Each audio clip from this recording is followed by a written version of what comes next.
Another episode of the FOMO Fans Podcast. My name is Brian Fanzo. We are doing episode 98, and I really appreciate everybody kind of diving in and enjoying that onslaught of episodes that I dropped a couple last week.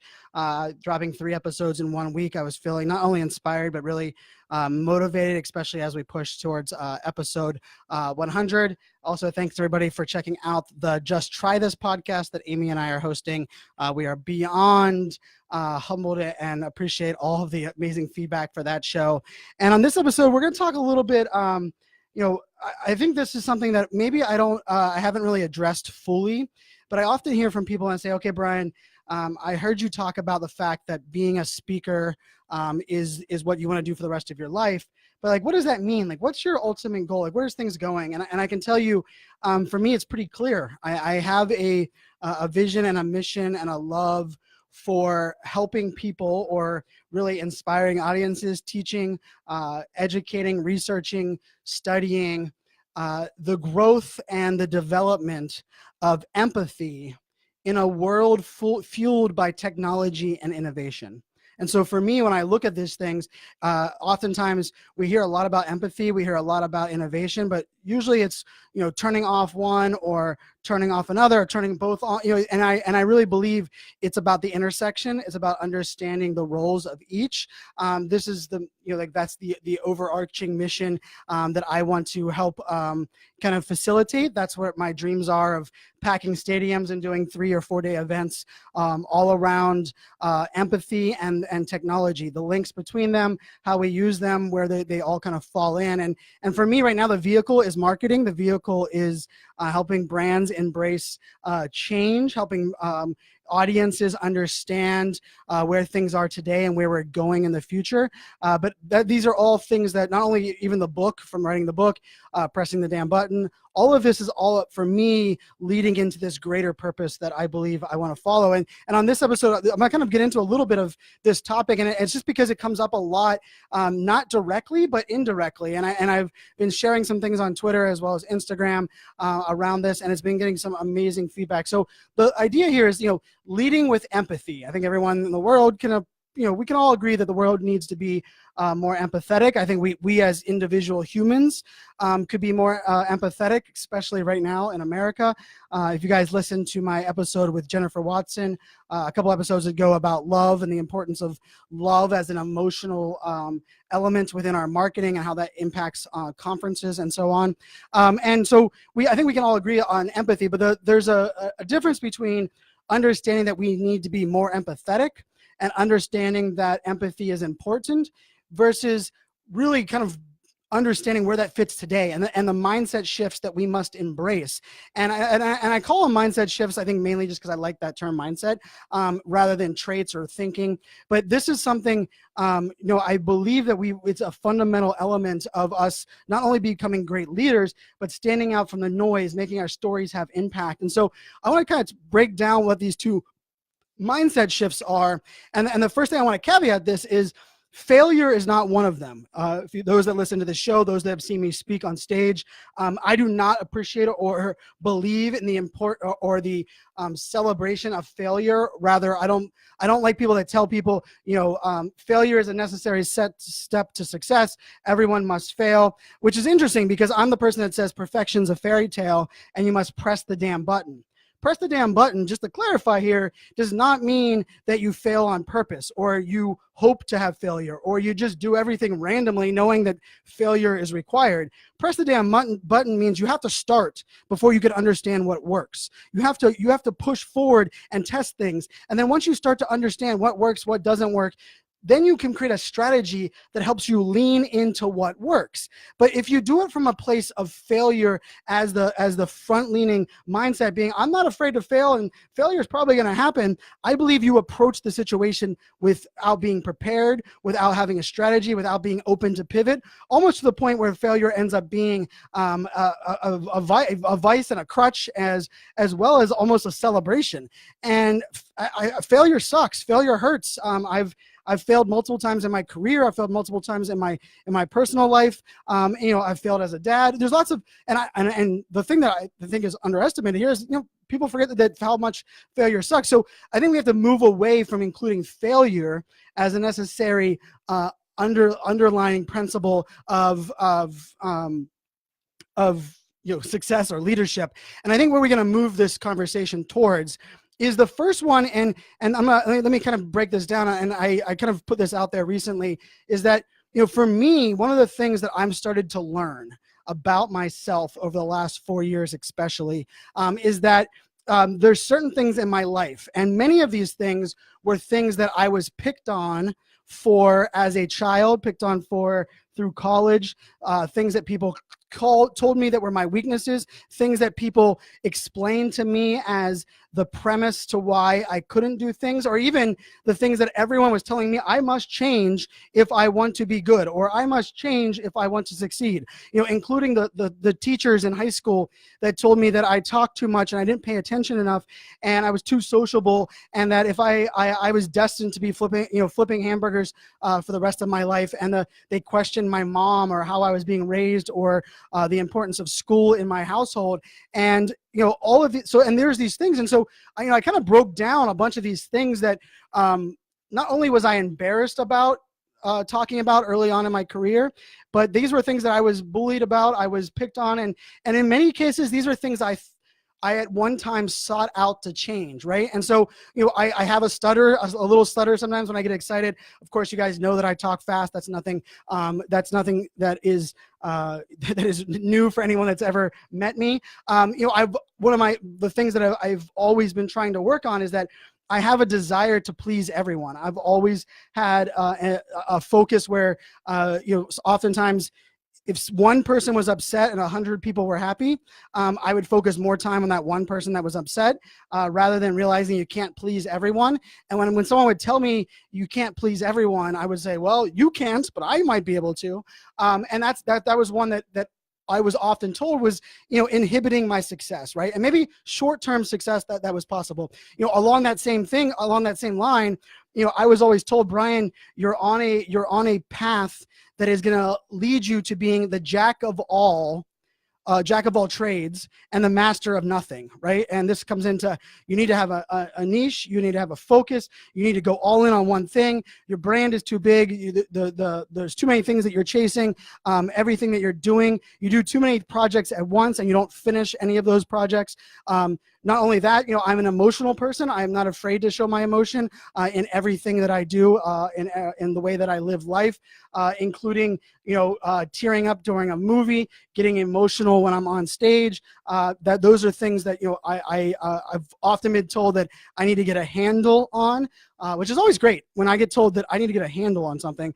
Usually that just means they identify something about me that they don't understand, and they're going to tell me to get a handle on it, when really it's them projecting on me. I was also, I struggled reading books and taking tests.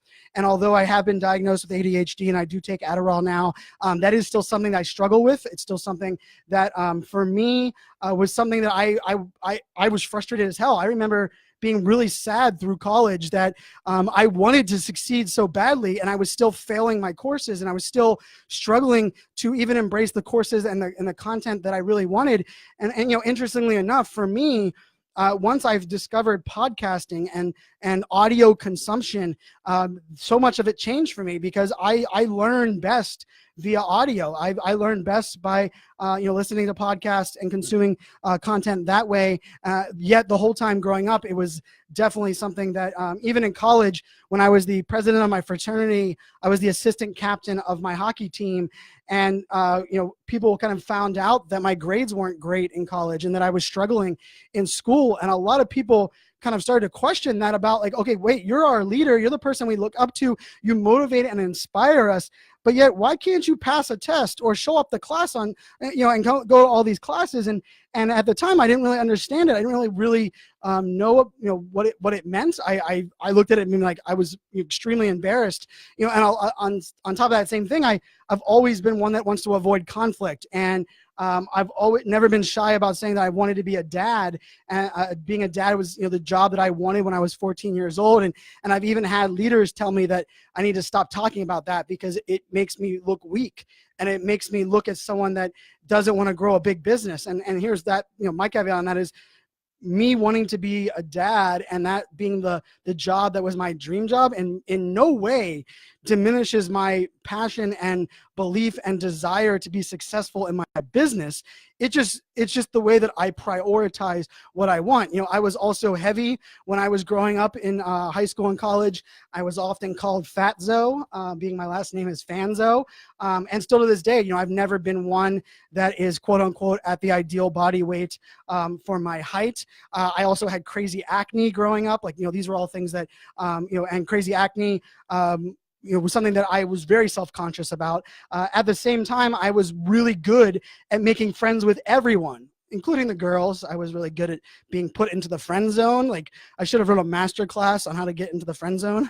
Probably still could. That's just an interesting by quality of there. And then I also, I would always say things that, I would struggle through school, or I would, people would ask me my grades are, what do I want to do? And I've always made claims like, hey, I want to change the world. I want to make an impact on the world. I believe, and I believe wholeheartedly in who I am and what I am going to, accomplish.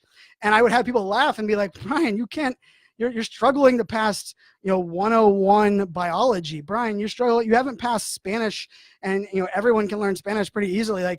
How do you think that you are going to change the world? Who do you think you are, right? And so interestingly enough, these are just some of the things that came to mind around what I kind of knew was things that I got made fun of, things that kind of impacted me.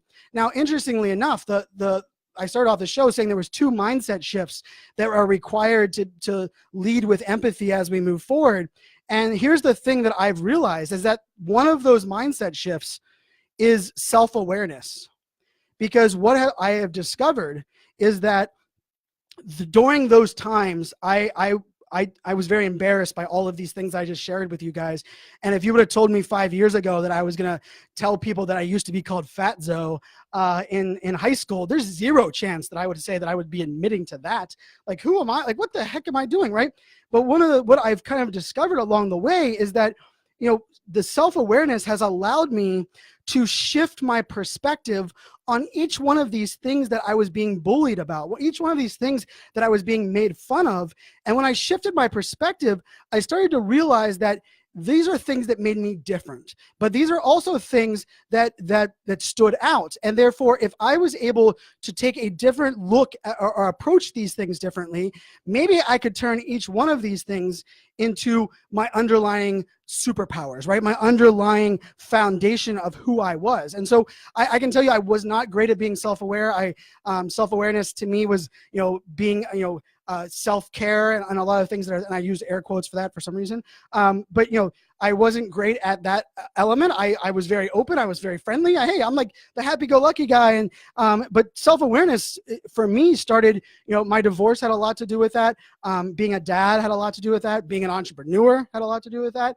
But also, what I started to understand was I in 2013, I committed to being myself. I said, I've said it, told the story 1,000 times. I said, what I've done great in my life is I was always unapologetically myself, right?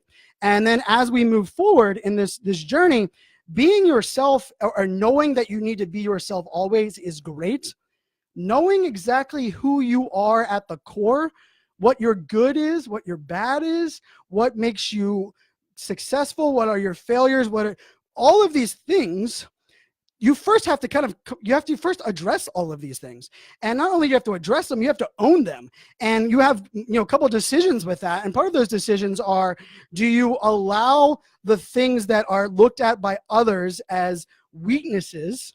Do you allow those things to still exist and just kind of push through? Or do you try to fix those things? Or what I believe for me is I needed to dive deeper. I wanted to understand the psychology of a lot of these things that were fundamentally part of who I was. And I also wanted to have my own way of doing it, right? For me, trying to slow down and talk slower never worked, right? That just freaking never worked, ever worked for me. So then rather than trying to change who I was, I just set the expectation at the gate. Every one of my opening presentations, this podcast included, my bio on my website, all of them say I talk fast. Therefore, I throw it out there and I own that thing that I used to get made fun of. And yes, some people still poke fun about it today, but it doesn't bother me a bit, because guess what? You listen faster, or you listen on half speed if you're listening to me a podcast. But this is who I am, and this part of where I'm kind of going. This includes jack of all trades, master of none. I had to try to niche down on a couple things before I realized that's not my personality. That's not who I am. Understanding that people looked at me as being too emotional, as someone that wanted to please everyone. I had to shift my perspective and say, okay, what does that mean for me? What does that mean for me? And part of what that meant for me mostly was that I was in touch with my feelings, and I have no bones about it, right? I've seen my dad cry twice in my entire life. My dad is a strong Italian, super successful leader, and he's cried twice in my life. Both of them were where his parents passed away. And that was the 2 times he's ever cried. I cried 2 times yesterday, right? Like I got emotional, and understanding that I'm just different, right? And I look at things different, and being okay with that, and realizing that my emotional approach to things might make some other people uncomfortable, but it's going to also allow other people to understand who I am. And these other aspects of this, of understanding what role all of these things play in my life, and understanding where I've never had the desire to be perfect. Therefore, if I can be self-aware enough to understand that these things are truly what make me imperfect, then if I don't want to be perfect, and these are the things that make me imperfect, why don't I just own them? Why don't I just try to, and that doesn't mean that we can't, self-awareness, and this is why I use self-awareness rather than using self-improvement. Self-awareness, you can't, there's things that I think that I've discovered about myself that I realize either can't be improved, or I don't want to improve them, or I'm not willing to put in the time or prioritize that improvement.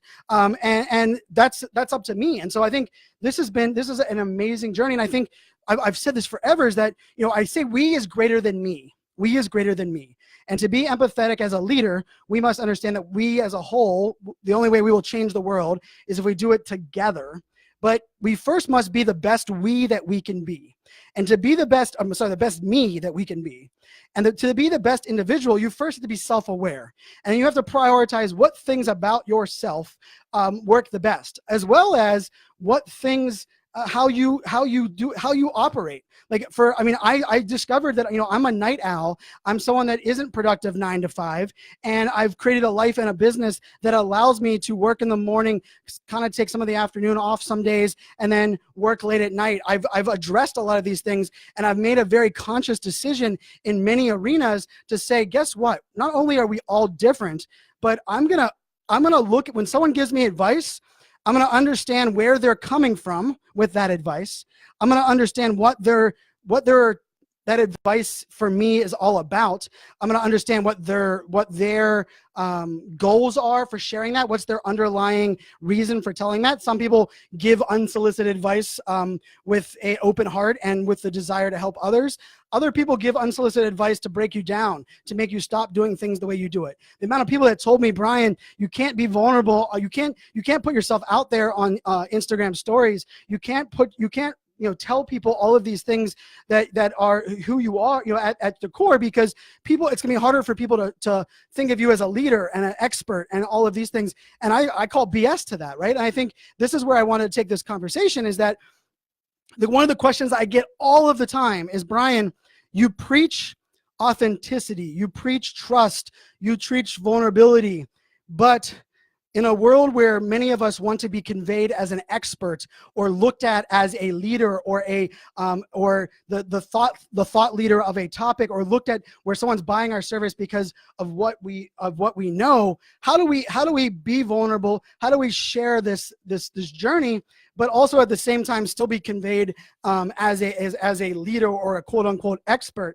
And here's how I approach that is, being an expert should not be your goal. And if you believe that perfection is a fairy tale, if you believe that nobody knows everything, and even to be quote unquote an expert, I'm not an expert in anything. I have no bones about not being an expert in anything. What I am really good at is I'm really good at the things I do and the things I study and the things I watch and helping explain that, right? Like my skill set is I can observe something, and that's either, in all different realms. However, I absorb or consume something, and I am paid, I am rewarded, I am hired to share my opinion on this, to help educate people on how they can learn from this, to inspire people to think differently, to motivate people to take action. But I'm not in the mode or the desire to be an expert. And I think this is the old school mentality that to be a leader, you must be an expert, or to be looked at where people are following you or inspired by you, or even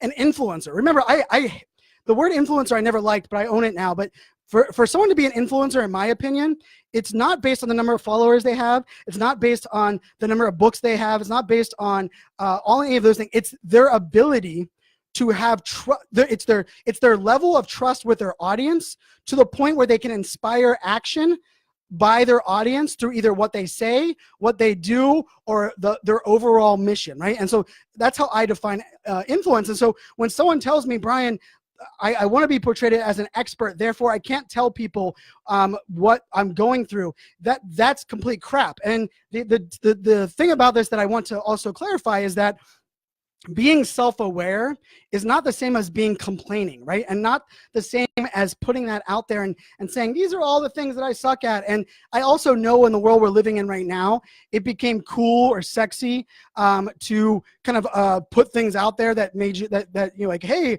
I've discovered, I need to wake up at 4 a.m. or whatever the heck it may be. But I'm a big believer in, like, not only are we all different, but we all learn different, we all consume differently. But if we want to be relatable, which I think is the foundation of this entire thing, is that, we first have to be self-aware. So that first mindset shift is self-awareness. And I think self-awareness is so important. I mean, for me, like, one of the things that I realized is that self-awareness, being self-aware has opened my mind to realize there's a bunch of skills that I didn't focus on early in my career that I wished I did, right? Like being self-confident. Like, I didn't realize the importance of confidence. Like, especially like if you're single, for me, a female is attractive based on her confidence in who she is, confidence on what she's about, confidence, and female or male. I'm attracted to females and males that are confidence, but that's not something I understood, right? And consistency, I didn't understand the importance of always showing up and staying true to your word. I didn't understand the skill or the need to be authentic or nurturing relationships and how important that was. I didn't understand the desire or need to be a great active listener. And right, an active listener is someone that when you're listening, you have an open mindset to learn, but you also have an open approach to, you're not waiting for your turn to talk. You're actually consuming what they have to say while also reading everything else around it, understanding what they don't say, understanding their body language, understanding who they are and where they're coming from, hopefully relating all of those things in, right? Active listening, dynamic communication, right? Being able to read all of those things. Like, and I break that down in the episode, a couple episodes ago about, the poker skills, the skill set of compartmentalization. For me, compartmentalization has been, one of the most important things, skills of my career. And it's not lying to yourself. It's not putting things off. But for me, compartmentalization, what that really meant is it allows me to address certain things at certain times while not allowing them to bleed into other pieces of my life that they don't need to bleed in. As I was going through the divorce and I went to court 8 times last year, many of you aren't aware of that. I was able to compartmentalize coming out of court and realizing that was something in my life that I had to deal with. But I also had I had to put myself out there in other ways for what I was doing, right? So compartmentalization, understanding, how to embrace change. So these are all skill sets that now that I'm self-aware, right? What I've been able to do is, now that I know what I'm good at and what I'm not good at and how I can surround myself with people that are good at these things, it's allowed me to address all of these things that are extremely important to my success. And so it's less about figuring out what you were bullied on and telling everybody about them, but it's more about understanding why you were bullied, why these things make it up who you are, and then prioritizing how you handle those things, right? And so that's where the self-awareness is. The second mindset shift that you guys, I know you're waiting for, is simply your ability to be vulnerable. Vulnerability, to me, is the second most important mindset shift for us to be more empathetic. And remember, empathy is your ability to recognize and share in the feelings of others. What I like to say is that you put on the shoes of somebody else, you're able to walk in their shoes. It's not just saying, hey, I can understand their perspective, but it's saying that I can walk in their shoes to understand everything in their life that has led up to that feeling, so that not only am I not judging, but it allows me to better understand where they're coming from. For me, that this is so important. I don't care if you disagree with me politically. I don't care if you disagree with me on your religious beliefs. I don't care if you don't like the sports teams or something. I think one of the most important skills here is being, to be empathetic. You have to not only be able to compartmentalize that, but you also have to be able to approach it and say, hey, this is where this person is coming from. I respect that, even if I don't agree with it, but I'm going to move forward and be able to make things different, right? And so, but being vulnerable, there's this element of vulnerability. When you're trying to be relatable, your vulnerabilities end up becoming your greatest strengths. It becomes the glue that people attach to you and why you're special. If you want to be leadership, to me, is much more than just being empathetic, being able to understand someone else's feelings. It's about being okay enough, being self-aware enough, but also sharing openly to remind everyone that we are all human. And not only are we all human, but we all live in this world where we've made mistakes. There's nobody that is perfect. And we live in a world right now where, funny enough, we judge people based on their vulnerabilities that maybe they've had 10 years ago, but we judge them based on today's standards. I think it's a massive mistake, right? If we truly want to figure this all out, we have to understand that to judge someone on something they tweeted 10 years ago, or something that someone said on a blog post 20 years ago, we have to go back 20 years ago and understand what the bar was, where things were. And just because we don't agree with where things were doesn't mean that we have to hold them to today's standards.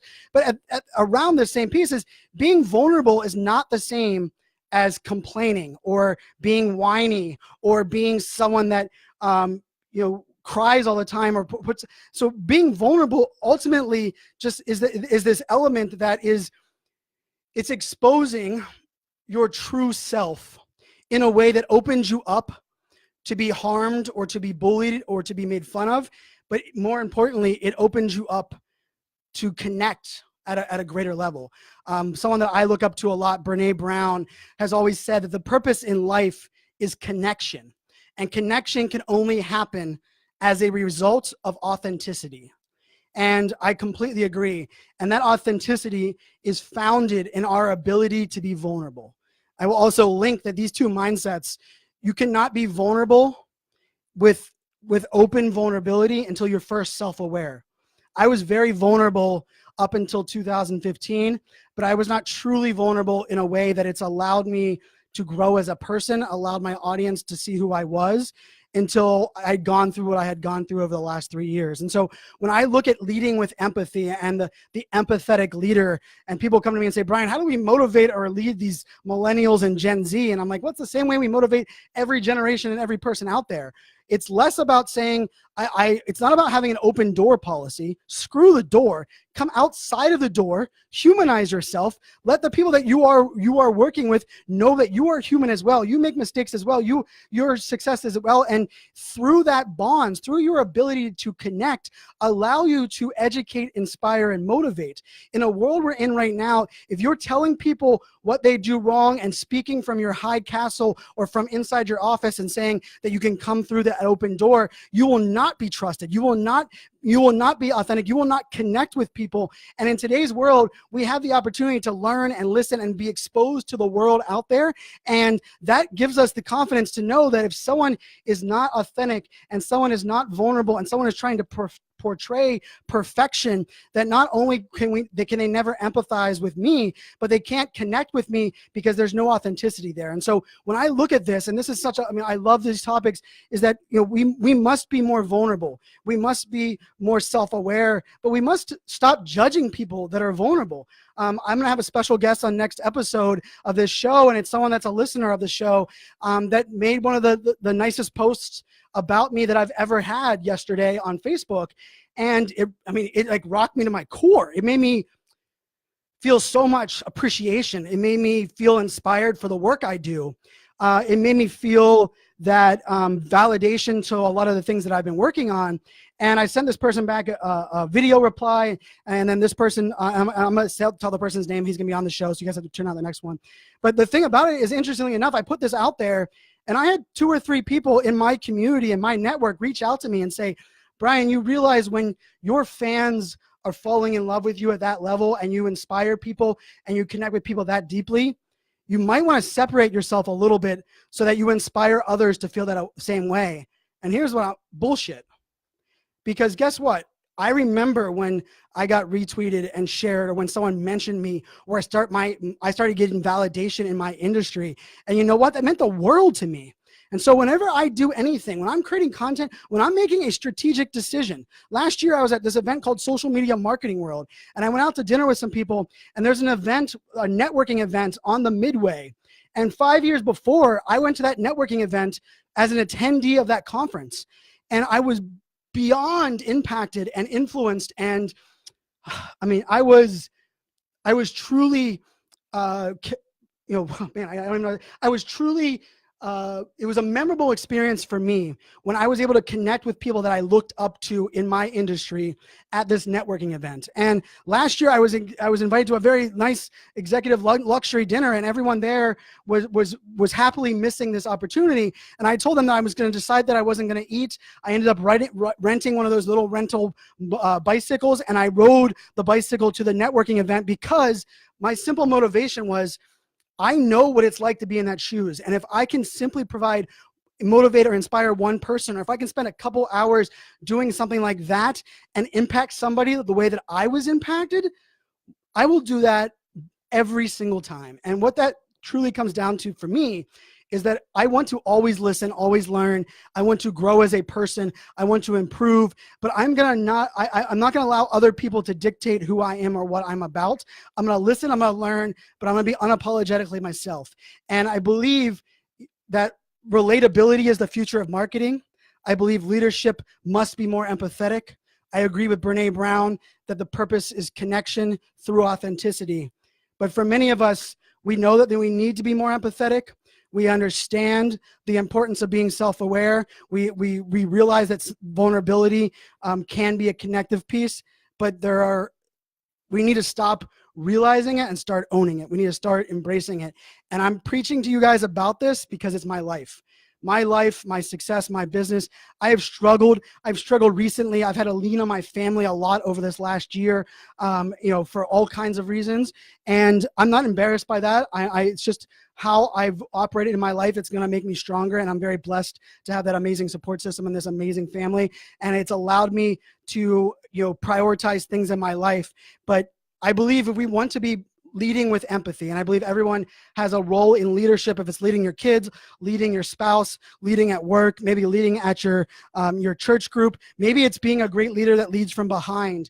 I believe to make all of this work, empathy is definitely the end result. But to get there, it starts with being self-aware.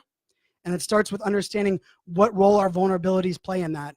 And when someone tells you not to share something, or someone tells you that you're open or you care too much, address that and understand where they're coming from, what that truly means, and do your own risk versus reward. Decide for yourself how that all works. And it is a crazy bumpy road, and you will have haters. I do have haters. I do have people that attack me, but most of them are doing that out of a place of jealousy, out of a place of of lack of self-confidence in themselves. And I'm able to address that. I take the high road every time because I believe in that. But I hope you guys take this and move forward. I can't wait for next episode, episode 99. You guys are really going to love this interview with this person that is a listener that wrote me this amazing post last night. And I'm going to bring him on the show. We're going to just kind of talk a little bit deeper about all the things that go on in this world that is today and the power of social media. So thank you guys for tuning in to this episode, episode 98.